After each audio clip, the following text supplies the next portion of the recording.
வீட்டுக்காரி, பாரியால், அகமுடையால், ஆத்துக்காரி, மனையால், மனைவி, இப்படி எத்தனையோ பெயர்கள். பிழை திருத்தம் செய்யாமல் காதல் செய்தால் சுகம், தொலைவில் நீ இருந்தாலும் தொலையாமல் இருந்தால் இது எங்கேயோ கேட்ட மாதிரி இருந்தேன்னு யோசிச்சானு எந்துதான் அப்படின்றமே இருந்தது. பிழை திருத்தம் செய்யாமல் காதல் செய்தால் சுகம் அப்படின்றது எனக்கு ரொம்ப நாளாக மனசில் ஓடிட்டே இருந்தது. ஏன்னா ஒரு ரிலேஷன்ஷிப் அப்படின்றது குடுக்கல் வாங்கல் அப்படின்றது கிடையாது. ஒரு விஷயத்தில் அவங்க ரொம்ப ஹையாக இருப்பாங்க, நம்ம கொஞ்சம் டவுனாக இருப்போம். இல்லை ஒரு விஷயத்தில் அவங்க ரொம்ப ஹையாக இருப்பாங்க, நம்ம டவுனாக தாண்டி அவங்க நம்மளை ரொம்ப விரும்புவாங்க, அதனால தான் அவங்க இருப்பாங்க. அப்போது அவங்கள மாதிரி எடுத்துக்கிட்டால் ரிலேஷன்ஷிப் நல்லாயிருக்கும்.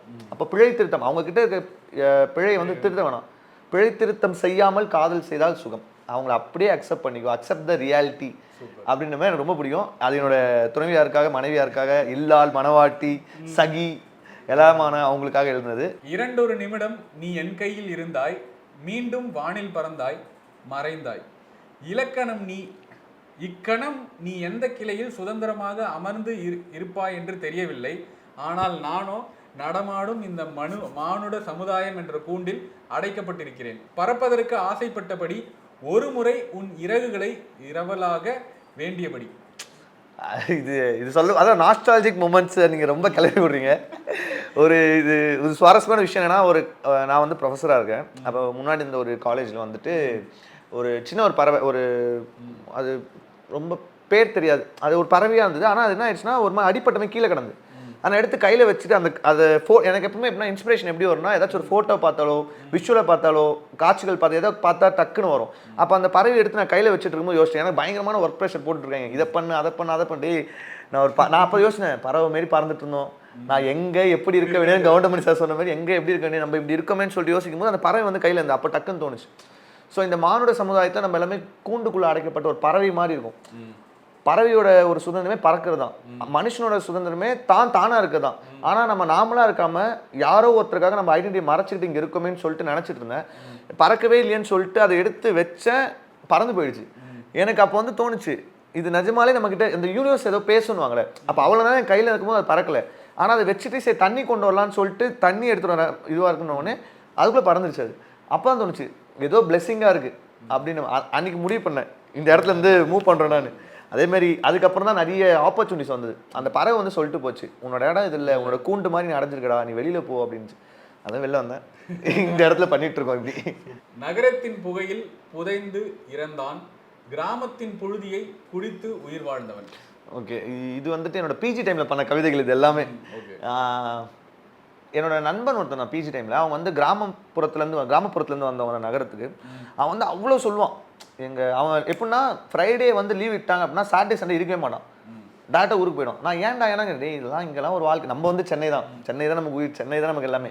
ஆனால் அந்த கிராமப்புறங்கள்லேருந்து நகரத்தை நோக்கி வராங்களே, அவங்க மெயினாக அந்த காலகட்டம் இந்த காலகட்டம் வரைக்கும் ஒரே விஷயம் தான், ஒன்று பொருளுக்காக வருவாங்க, இல்லை படிப்புக்காக வருவாங்க. பொருளுக்காக வரவனுக்கு வேறு ஆப்பர்ச்சுனிட்டியே கிடையாது, நான் இருந்து தாண்டா ஆகணும் அப்படின்ற மாதிரி. ஆனால் படிப்புக்காரவங்க அப்படி இல்லை, 5 நாள் முடிஞ்சால் 2 நாள் டக்குன்னு போயிடணுண்டா அப்படின்ற மாதிரி இருக்கும். அதனால் அவனை வச்சு எழுதின கவிதை தான் அது. உண்மையான சென்னை சிட்டி எதுவுமே கிடையாது. இந்த பொங்கல் டைம் தீபாவளி டைம் இருக்குல்ல, அதுதான் உண்மையான சென்னை சிட்டி. யாருமே இருக்க மாட்டாங்க. ஏன்னா அப்போ தான் தெரிஞ்சது இங்கே இருக்கவங்க எல்லாமே ஒரு வேடந்தாங்கல் பறவை மாதிரி பறந்து இங்கே வராங்க, ஒரு வேலைக்கார ஒரு தேவைக்காக வந்துட்டு அவங்க உண்மையான ஐடென்டிட்டி உள்ளே போகும்போது பெருங்குளத்தை தாண்டும் போது அவங்களுக்கு ஒரு சந்தோஷம் வரும் பாருங்க. அந்த டிராஃபிக்கை தாண்டது அது வேறு விஷயம். ஆனால் நிஜமாலே பெருங்குளத்தை தாண்டும் போது அப்பா என் ஊருக்கு போகண்டா, 5 நாள் இருக்க போகண்டா. ஆனால் ரிட்டர்ன் வரும்போது அவங்க எவ்வளோ சுமையோடு வருவாங்க. மறுபடியும் ஒரு விஷயம், ஏன்னா நேற்று வந்து ஒரு கர்ணனோட ஒரு கோட் வந்து படிச்சிருந்தேன். கர்ணன் வந்து நினைவுகளை பற்றி சொல்லியிருந்தாரு. நினைவுகள் என்பது எல்லாருமே நினைக்கிறாங்க அது வந்து மயிலிறகால் வருடப்படுற ஒரு விஷயம்னு. ஆனால் நல்ல நினைவுகள் மயிலிறகு போல் வருடும்.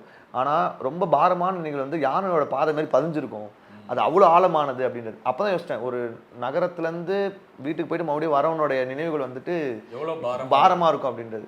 ஜென் கவிதைகளுக்குள் ஒளிந்திருக்கும் கவிதை நீ, அவை புலவன் நீ, சிறப்பான எந்த பாடலை கேட்டாலும் அதன் கர்த்தா நீ, இப்படி எதை எடுத்தாலும் நீ நீ நீ என்று ஆன பின் எங்கு நீ என்று கேட்டால் என்னில் இருக்கிறாய் நீ. அண்ணா முத்துக்குமார் அப்படின்னு முடிச்சிருப்போம். ரொம்ப அவரை பற்றி பேசிகிட்டே இருக்கலாம். ஏன்னா வந்துட்டு நான் பிஜி வந்து யூஜி வந்துட்டு பிஎஸ்சி கம்யூனிகேஷன் முடிச்சுட்டு பிஜி போகிறேன், எம்ஏ தமிழ் கிராஸ் மேஜர் போகிறேன். அப்போ பச்சைபாஸ் காலேஜ் போனோடனே இங்கே யாரெல்லாம் படித்தாங்க பட்டியலில் வந்து அண்ணாதுரை சொல்கிறாங்க, வைரமுத்து சொல்கிறாங்க. டக்குன்னு பார்த்தா நான் முத்துக்குமார் உடனே இதுக்காகவே பண்றேன்டா அப்படின்ற மாதிரி இருந்தது. ஏன்னா அவர் படிச்ச இடம், அவங்க எப்படி எப்படிலாம் வளர்ந்துருப்பாங்க, எப்படி எப்படிலாம் இருந்துவாங்கன்னு சொல்லிட்டு, ஏன்னா அவருக்கு எடுத்த ப்ரொஃபசர்ஸ்லாம் இன்னும் அங்கே இருக்காங்க. அவங்கள்ட்ட போய் கேட்பேன், அவங்க எப்படி பேசுவாங்க, எப்படி இது பண்ணுவாங்க அப்படின்னு. அவர் கூட படிச்ச ஒரு ஃப்ரெண்டும் என் ப்ரொஃபஸராக இருந்தார், எனக்கு எடுத்துனாரு. அப்போலாம் வந்துட்டு இவங்கலாம் எப்படி படிச்சிருப்பாங்க, எப்படி எழுதியிருப்பாங்க, எப்படி வாழ்ந்திருப்பாங்க மனுஷங்க அப்படின்ற மாதிரி. ஏன்னா அவர் சொன்னமே தான், ஜென் கவிதைக்குள் ஒளிந்திருக்கும் கதை நீ அப்படின்ற மாதிரி ஒரு விஷயம் பண்ணியிருப்போம். ஏன்னா அவர் எல்லாமே ஒரு ஜென் கதையாக இருந்துகிட்டே இருக்கும். டக்குன்னு மனுஷன் வந்து பாட்டில் வந்து சொல்லியிருப்பார். அது எல்லாமே நினைத்து நினைத்து பார்த்தேன், இப்போ வரம்பு கூட கேட்டதான், நினைத்து நினைத்து பார்த்தேனா இருக்கட்டும், பறவையே எங்கே இருக்கிறாய் இருக்கட்டும், பரபரப்பர பட்டாம்பூச்சி, இது எல்லாமே வந்துட்டு இப்போ வான் பார்த்த பூமி காய்ந்தாலுமே வரப்பென்றும் அழியாதடி, தான் பார்த்த பின்பங்கள் மறையாதுமே கண்ணாடி மறக்காதடி. ஐயோ அப்படியே உட்காந்து இதெல்லாம் மனுஷன் எப்படி யோசிச்சிருப்பாரு அப்படின்ற மாதிரி தான் அந்த நிஜமாலே. கண்ணாடி எல்லாருமே பார்ப்பாங்க, ஆனால் கண்ணாடிக்கு இப்படி ஒரு ஆமாம் விஷயம். அதே மாதிரி தான் வந்துட்டு இதில் சொல்லியிருப்பாரு, காதல் கொண்டைனில் வர பாடல்களையும் சரி, அவர்லேருந்து நான் ஒரு 2-3 வரிகளை வந்துட்டு இன்ஸ்பிரேஷனாக எடுத்து சுட்டு ஒரு பாட்டம் எழுதியிருக்கேன். சுட்டன்னு சொல்லுவேன், அவரே சொல்லியிருப்பார். வைரமுத்தோட ஒரு என்ன சொல்ல போகிறாய்க்கு அவர் எடுத்திருப்பாரு. அவர் சொல்கிற மாதிரி தான், ஒரு வழி ஒன்று உருவாகும், அந்த வழி வந்து நேராக போயிட்டு ஒரு ஹைவேல ஜாயின் ஆகும், நெடுஞ்சாலையில் ஜாயின் ஆகுன்ற மாதிரி என்னோட பாடல் ஒன்று இருக்குது. அதை நீங்கள் கேட்பீங்கன்னு நினைக்கிறேன், கேட்கும் சொல்கிறேன், இல்லை இப்போ சொல்லிடுறேன். அதை ஃபஸ்ட்டு கொண்டாடத்தான் வாழ்க்கை கொண்டாடத்தான் அப்படின்னு சொல்லிட்டு ஒரு பாடல் ஒன்று நாங்கள் எழுதிடும். அது எனக்கே தெரியாமல் என்னென்னா, கொண்டாடத்தான் வாழ்க்கை கொண்டாடத்தான், ஹை வோல்டேஜ் கம்பியிலையும் மைனாக்கள் கூடு கட்டும் கொண்டாடத்தான், ஹை வோல்டேஜ் எல்லாருமே சமயம் சொல்கிறாங்க, ஹை வோல்டேஜ் கம்பியிலையும் மைனாக்கள் கூடு கட்டும், சூப்பராக நம்ம எழுதிவிட்டா, சாட்டிஸ்ஃபைடா அப்படின்னு சொல்லி நான் வீட்டுக்கு போகிறேன்.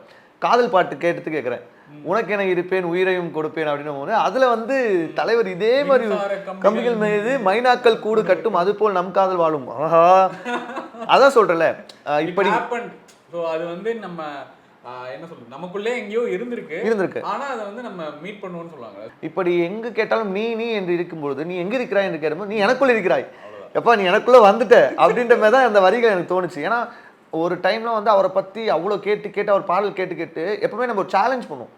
நீங்க இப்படி ஒரு பாட்டு எழுதுறீங்களா, நீங்க லைன் எழுதுறீங்களா, நான் இப்படி ஒன்று எழுதுறேன் அப்படின்ற மாதிரி ஒன்று பண்ணியிருப்போம். இப்போ சமீபத்தில் பாடல்கள் எல்லாமே அப்படிதான் பயணிச்சுட்டு இருக்கு. ஆனால் அந்த நான் முத்துக்குமார் அண்ணனை பத்தி சொல்லிட்டேன், நான் முத்துக்குமார் அப்படின்னு நான் முத்துக்குமார். பலருக்கு இப்போ நீங்க பாடலாசிரியரா இருந்தீங்க, இன்னொரு பக்கம் வந்து காலேஜ் ப்ரொஃபஸர். காலேஜ் சைடில் இப்போ இருக்கிற பசங்களை, ஏன்னா handling students in this generation வந்து ரொம்ப கஷ்டம்னு சொல்லி நிறைய பேர் சொல்றாங்க. ஸோ அந்த பக்கம் அப்படியே போகும், காலேஜ் வந்து ப்ரொஃபஸராக இருக்கிற ஒரு லைஃப் இருக்கும்ல. ஆக்சுவலாக நான் சொன்ன ப்ரீவியஸ் காலேஜில் வந்து எனக்கு ரொம்ப ஸ்ட்ரெஸ் பஸ்டான விஷயமே, நிறைய ஒர்க் கொடுப்பாங்க. ஆக்சுவலாக வந்து நிறைய கிளப்ஸ் போடுவாங்க, ரோட்டரா கிளப் பண்ணுவாங்க, என்எஸ்எஸ் கிளப் பண்ணுவாங்க, அப்புறம் எக்ஸ்ப்ளோரா, என்ன நிறைய கிளப்ஸ் இருக்கும். ஆக்சுவலாக காலேஜ் லைஃப்ன்றது எனக்கு என்ன ரொம்ப பிடிச்ச ஒரு விஷயமா இருந்தால், நான் காலேஜில் விரும்பின ஒரு வாத்தியாராக நான் இருக்கணும், அதான் எனக்கு தோணுச்சு. எனக்கு இப்படி ஒரு ப்ரொஃபஸர் கிடைக்கணும், இப்போ கிடைச்சா நல்லா இருக்கும்னு சொல்லி நான் ரொம்ப வருஷமாக ஏங்கிட்டு இருந்தேன். நான் காலேஜில் ஸ்டெப் எடுத்து வச்சேன், ஃபஸ்ட் விஷயம் பண்ணால் அப்படி தான் நான் இருக்குன்னு சொல்லி யோசிச்சேன். ரொம்ப பிடிச்ச விஷயம் காலேஜில் கிளாஸ் எடுக்கிறது தான். எனக்கு எப்படின்னா வந்து விக்னேஷ் சார் இருக்காங்களா, 2 கிளாஸும் கம்பைன் பண்ணுவாங்க. கம்பைன் தான், இங்கே 70 பேர் அங்கே 70 பேர், கிட்ட 130 பேருக்கு ஒரே டைம் போயிட்டு ஒரே கிளாஸில் வச்சு நான் கிளாஸ் எடுப்பேன். ஏன்னா ஸ்டூடெண்ட்ஸை பொறுத்த வரைக்கும்னா அவங்க எப்படி வேணாலும் படிச்சுப்பாங்க, அவங்க யூடியூப் பார்த்து படிச்சுப்பாங்க, நோட்ஸ் கேட்டு படிச்சுப்பாங்க, ஆடியோ கேட்டு படிச்சுப்பாங்க. இருக்கிறதுலே பெஸ்ட்டு டீச்சர் யாருன்னா, அந்த எக்ஸாம் போகிறதுக்கு முன்னாடி ஒருத்தர் வருவான், மச்சான் எனக்கு என்ன எக்ஸாம் சொல்லி கேட்பான். இன்னைக்கு இந்த எக்ஸாம்டா, சரி 2 கொஸ்டின் சொல்லுவான், பெல் அடிக்கிற 10 நிமிஷம் தான் இருக்கும், அவன் சொல்லுவான், பார்த்து இவனோட அவன் அதிகமாக இருக்கும், அவன் தான் உண்மையான டீச்சர். இப்போ நிஜமா அப்படி இருந்துட்டு இப்போ டீச்சர் யாரு அப்படின்னு சொல்லி பார்த்தீங்கன்னா, ஸ்டூடெண்ட்டுக்கு ஃப்ரெண்டு. யாரெல்லாம் வந்து ஸ்டூடெண்ட்டை வந்து தோல் மேலே கை போட்டு பேசணும், அவங்க வந்து அவங்களுக்கு ரொம்ப பிடிக்கும். அந்த பவுண்டரியும் இருக்கு. அப்போ நான்லாம் தோல் மேலே கை போட்டு பேசலையா, ஏன் தோல் மேலே அவன் கை போடுறான்டான் போது அதுதான் நம்ம தடுக்கணும். இந்த லெவல் நீ இரு, இந்த லெவல் நான் இருக்கேன், ஆனால் நான் அவனுக்கு ஃப்ரெண்டாக இருப்பேன், அவனுக்கு ஒரு மென்டாரா, அவனுக்கு ஒரு ஃப்ரெண்டா எல்லாமா இருந்தால் ஸ்டூடெண்ட்ஸ் நம்ம பேசி கேட்பாங்க. இல்லைன்னு சொல்லிட்டு நம்ம வந்துட்டு ஏதாச்சும் ஒன்று பண்ணோன்னா அப்படியே இல்லாத பட்ட பேர்லாம் நமக்கு வைக்க ஆரம்பிப்பாங்க, இந்த பேர் அந்த பேர்னு சொல்லிட்டு. நமக்கே வந்து சொல்லுவாங்க, சார் உங்களுக்கு இப்படி பேர் வச்சாங்க அப்படியாடா அப்படின்னு இருக்கும். அதனால அவங்க தோல் மேலே கை போட்டு பேசி அவங்களுக்கு அரவணைப்பாக இருந்து நல்லா இருந்தோம்னா ஸ்டூடெண்ட்ஸ் நம்மகிட்ட செம்ம ஜாலியாக இருப்பாங்க. ஜேடினே கண்டிப்பாக அதுமாதிரி தான் இருக்கும் நம்ம காலேஜ் லைஃபே, சூப்பராக இருக்கும். ஜேடிலாம் சொல்லுவாங்க, அதெல்லாம் கேட்குறதே இல்லை. எனக்கு எப்படின்னா வந்து 35 வயசு இருக்கும் ஜேடினுவீங்க, 40 வயசுக்கு மேலே கேடினுவீங்க, எதுக்குடா எங்களுக்கு இது, நான் இப்படியே இருந்துறேன்டா அப்படின்ற மாதிரி இருப்பேன். செம்ம ஃப்ரெண்ட்லியாக இருக்கும், கிளாஸ் இருக்கிறது செம்ம ஜாலியாக இருக்கும். அதுவும் நம்ம ஒன்று சொல்லிட்டு அவன் திருப்பி அதை ஆன்சர் பண்ணிட்டான், இருக்கிறதுலே ஆனந்தம் தான். இவ்வளோ தூரம் சொல்லியிருக்கேன், மாங்கன்னு கற்றுங்க, யாராவது ஒருத்தர் சொல்லணுமோ ஒருத்தர் எழுந்து சொல்லுவான், உலகத்தில் இருக்க எல்லா ஆனந்தமும் அப்போ தான் வரும், அப்பா போய் சேர்ந்துருச்சுடா அப்படின்ற மாதிரி. நீங்கள் சொல்கிறப்ப ரொம்ப அந்த பசங்களோட இருக்கிற அந்த டைம் ஸ்பேஸே ஜாலியாக இருக்கும். அதேமாரி யங்காக இருப்போம், எப்பவுமே பயங்கர யங்காக இருப்போம். இப்போ நினச்சி பாருங்களேன், அவன் வந்து பேகின்றது நம்ம இப்போ போட்டு வரோம், ஆனால் மறுபடியும் இப்போ ட்ரெண்ட் பண்ண அதை எப்பயோ நம்ம போட்டிருப்போம். அதெல்லாம் வந்து பேகி பேண்ட்டில் வந்தாக்கா நாங்கள் ஜீன்ஸ் பேண்ட்டில் வாலியை எழுதிட்டாரு. இப்போ பேக்கில் வருவாங்க. அந்த ட்ரெண்டு பசங்கள்ட்ட இருந்து கற்றுக்க முடியும். அந்த ட்ரெண்டாக இருந்தாலும் சரி, இன்ஸ்டாவில் என்ன நடக்குது, அவனுக்கு கரண்ட் அப்டேட்ஸில் இருக்க மாட்டாங்க, நியூஸ் அதை மாதிரிலாம் பார்க்க மாட்டாங்க. ஆனால் கரண்ட்டில் என்னென்ன இருக்குமோ அது இல்லாத மாதிரியே இருப்பாங்க பசங்க. அது ரொம்ப இன்ஸ்பிரேஷனாக இருக்கும். அது நம்ம பாட்டுக்கும் யூஸ் ஆகும். இப்போ உங்களோட பாட்டு ஃபர்ஸ்ட் இதை பற்றி உங்களுக்கு என்ன, நான் அந்த பாட்டை பேர் சொல்கிறேன், உங்களுக்கு அந்த டைமில் அந்த பாட்டோட மேக்கிங்கோ இல்லை ஸ்டோரியோ இல்லை டீகோடிங்கோ உங்களுக்கு என்ன தோணுதோ டக் டக் டக் ராபிட் ஃபயர் மாதிரியா? ஓகே. ஃபர்ஸ்ட் வந்து வண்ணமயிலே. வண்ணமயிலே ஆக்சுவலாக ஒரு முதல் குழந்தை மாதிரி. ஏன்னா 2014 ஆரம்பிச்சு இந்த பாடல் வந்து 2023 அந்த 2022 2023 காலகட்டத்தில் வர ஆரம்பிக்குது. அப்போ எனக்கு ஒரு ஜேர்னியாக பயங்கரமாக இருந்தது. ஏன்னா கடைசி நாள் செட்டில் வந்து ஷூட் பண்ணும்போது நான் வந்து லிட்டராக வந்து அந்த ஜெர்சி படத்தில் வர மாதிரி ஜெயிஸ்டோ மாறான்ற மூமெண்ட்டில் வந்து இருந்தோம். அதில் எனக்கு ரொம்ப பிடிச்ச வரிகள் வந்து அந்த பெண் பாடுறது நல்லா இருக்கும். சரணத்தில் வந்து உன் பேரில் என் பேரை நான் சேர்க்க வருவேன், உனக்காக முன்னே வருவேன் அப்படின்ற மாதிரி. ஏன்னா ஒரு எப்பவுமே வந்து ஃபெமினிஸ்டிக்காக யோசிக்கிறோம். எப்படின்னா இப்போது என் ஒய்ஃப் பேரை சொல்கிறேன், இப்போது விக்னேஷ்குமார் ஐஸ்வர்யா அப்படின்றாங்கன்னா ஐஸ்வர்யா விக்னேஷ்குமார் அப்படின்னு தான் காயின் பண்ணோம். ஆனால் அந்த பொண்ணு எப்படி சொன்னால் விக்னேஷ்குமார் ஐஸ்வர்யா தான் இருக்கணும், உன் பேரை இனிமேல் விக்னேஷ்குமார் ஐஸ்வர்யான்னு கூப்பிட்றா அப்படின்ற மாதிரி ஃபெமினிஸ்டிக்காக அந்த எப்படி இருக்கும் அப்படின்ற மாதிரி யோசிச்சிருந்தது தான் அந்த பாட்டு. அதுலேயும் வாலியை எனக்கு பயங்கரமான ஒரு இன்ஸ்பிரேஷன். அங்கமே தங்கமா இருக்கியே பங்கம்மா, அங்கமே தங்கமா பங்கம்மா, இது எல்லாமே வாலியா தான். இப்போ கேட்டிங்களே வாலியா எங்கன்னா நமக்குள்ளே இருக்க மாதிரி இருந்துட்டு இருக்காரு. அங்கமே தங்கமா இருக்கியே பங்கம்மா, உன் டாலான பியூட்டி அது ஐயோ அம்மா அப்படின்ற மாதிரிலாம் நடக்கும். அதனால் ரொம்ப மனசுக்கு நெருக்கமான ஒரு பாடல், முதல் பாடல் வண்ணமயிலே. தாயின் தலைமகன்.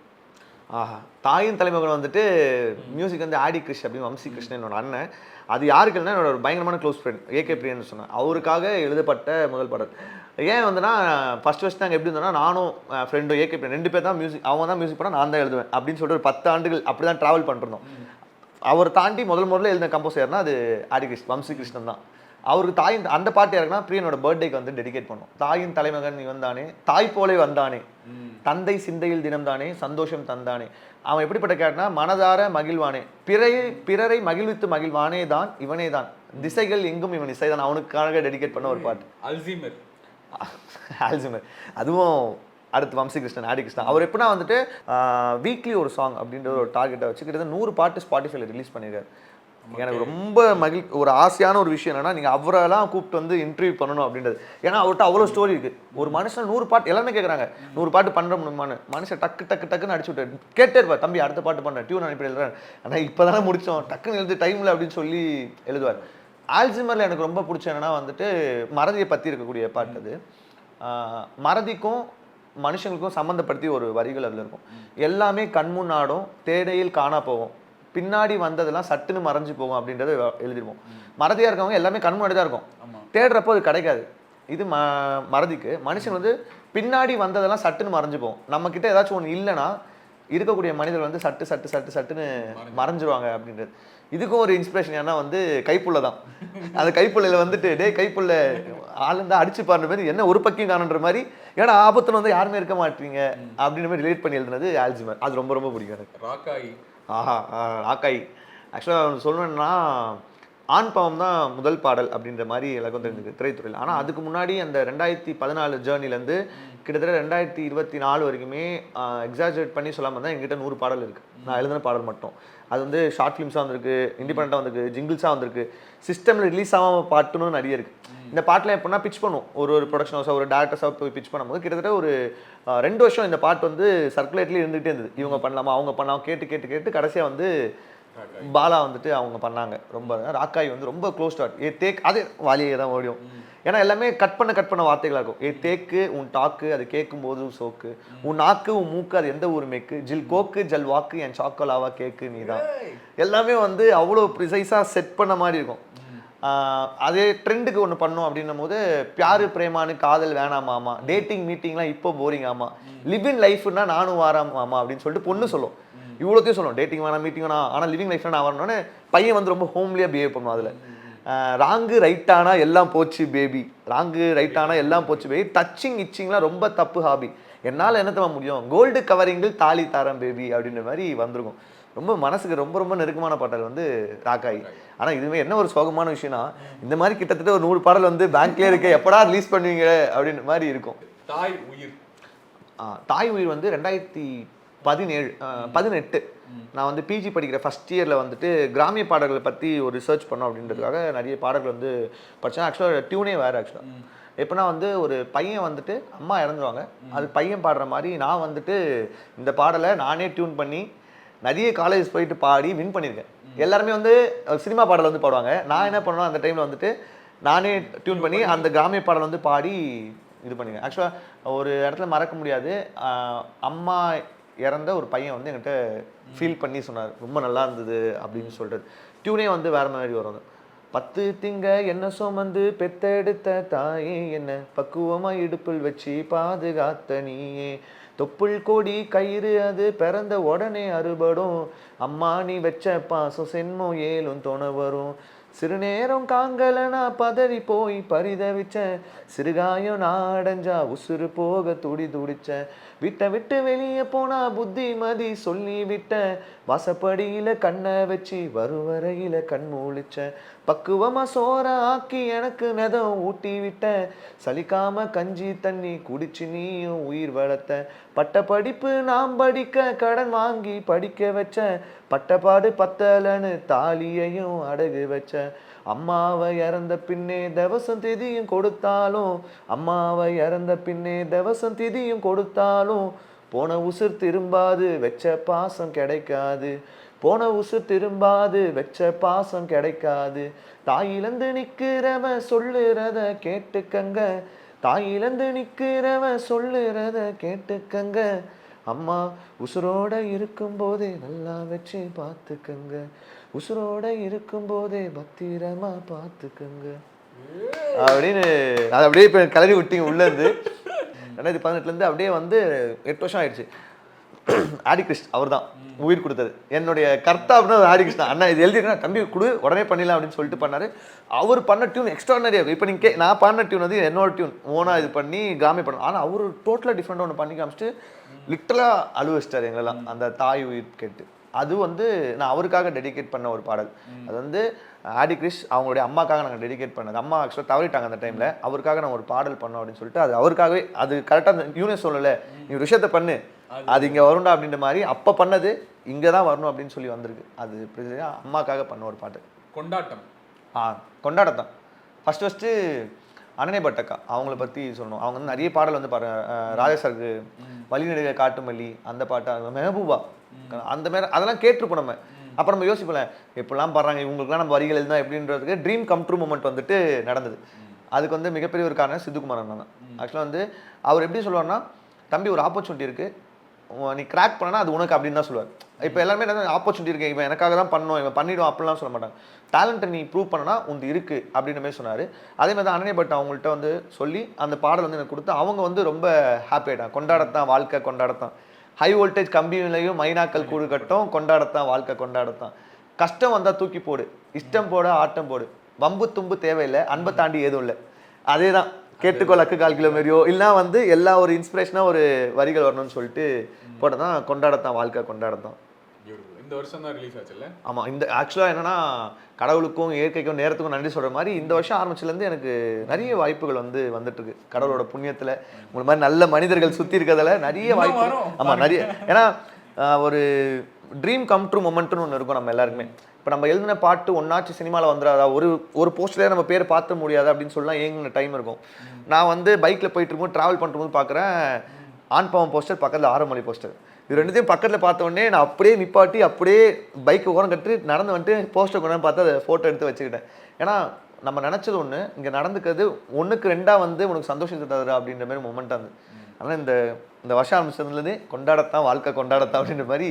குட்டி தக்ஸ் அது ஒரு கிட்ஸ் பண்ணி குட்டி தக்ஸ் ஆக்சுவலாக அருண் பற்றி சொல்லி ஆகணும். வந்து ஒரு 10th ஸ்டாண்டர்ட் படிக்கிற பையன் அருண் சொல்லிட்டு எக்ஸ்ட்ராடினரியான ஒரு டேலண்ட் அப்படின்னா அந்த பையனை சொல்லலாம். ஏன்னா அவனோட வாழ்க்கை எப்படின்னா மியூசிக். ஏன்னா அவங்க அப்பா வந்து பேங்க்ல ஒர்க் பண்ணுறாங்க, அம்மா வந்து நல்லா பார்த்துக்கிறாங்க. அவங்க நினச்சிருந்தா பையனை வந்து எம்பிபிஎஸ் சேர்த்துருக்கலாம், நீ நீட்டுக்கு படி எம்பிபிஎஸ் சேர்த்துன்னு சொல்லுவாங்க. ஆனால் வந்து கேட் எக்ஸாம் படி அது படி உனக்கு தான் வந்து மியூசிக் நீ அதை பண்ணுன்னு விடுறாங்க. ஆனால் குட்டி தக்ஸ் அவங்க எங்கிட்ட வந்து கொடுத்த உடனே ஃபஸ்ட்டு அதில் எழுதின வரிகள்னா குழந்தைகளோட வாழ்க்கை எப்படி இருக்குன்னு சொல்லியிருந்தேன். காத்துக்கு வேலி இல்லையே எங்கேயும் போகும், இந்த வரிகள் தான் ஃபர்ஸ்ட் காத்துக்கு வேலி இல்லையே எங்கேயும் போகும் என்னாலும் ஜாலி செய்வோமே மாறாதே சோகம். இதுதான் கிட்ஸோட வாழ்க்கைன்றது காத்து மாதிரி. அவங்க வேலி போட்டுலாம் அடைக்க முடியும், எங்கே வேணாலும் போயிட்டே இருக்கும். அண்ணன் வைரமுத்து ஐயாட்ட வந்து ஒரு இன்ஸ்பிரேஷனாக வந்ததான். இன்ஸ்பிரேஷனாக நம்ம எழுதிடுவோம், எழுந்ததுக்கு அப்புறமா நம்ம விட்டுருவோம். பேரலாம் வந்து நம்ம ஒரு வாட்டி சாங்ஸ் அதை படிக்கும் போது திடீர்னு வந்து பறவைகள் எதற்கும் பாஸ்போர்ட் இல்லை கண்டங்களை தாண்டி பறந்து விடும். இதுக்கும் அதுக்கும் சம்மந்தம் இல்லை. ஆனால் வந்துட்டு ஓகே ஐயா வந்துட்டு ரிலேட்டபிளா இருக்கு. பறவைகளுக்கு பாஸ்போர்ட் இல்லை கண்டங்களை தாண்டி பறந்துடும். குழந்தைங்களுக்கு வந்து காத்து மாதிரி வேலி இல்லை எங்கே வேணாலும் போவாங்க. சல்லடையில் அள்ளி தாகம் தீராதடி அப்படின்ற வரிகள்லாம் அந்த மாதிரி இருந்ததான் ரிலேட் பண்ணி பார்க்க முடியும். ஓகே நம்ம வந்து ஓகே ஏதோ மேட்ச் பண்ணுறோம் எழுதுறோம் அப்படின்ற மாதிரி இருந்தது மொமெண்ட். டும் டும் டும் அவங்க கம்போசர் வந்துட்டு கார்த்திக் பூபரின்னு சொல்லிட்டு பெங்களூரில் வந்து அவர் வந்து கன்னட மூவிஸ் நிறைய பண்ணுறாங்க. அவர் டைரக்டர் வந்துட்டு பிரதீப் அப்படின்னு சொல்லிட்டு ரொம்ப இப்போ என்னன்னா அதில் 3 பாடல் இருந்து 3 பாடலுமே எனக்கு வந்து ரொம்ப ரொம்ப நெருக்கமான பாடல்களாக இருந்துச்சு. ஏன்னா தங்கச்சி மொழி.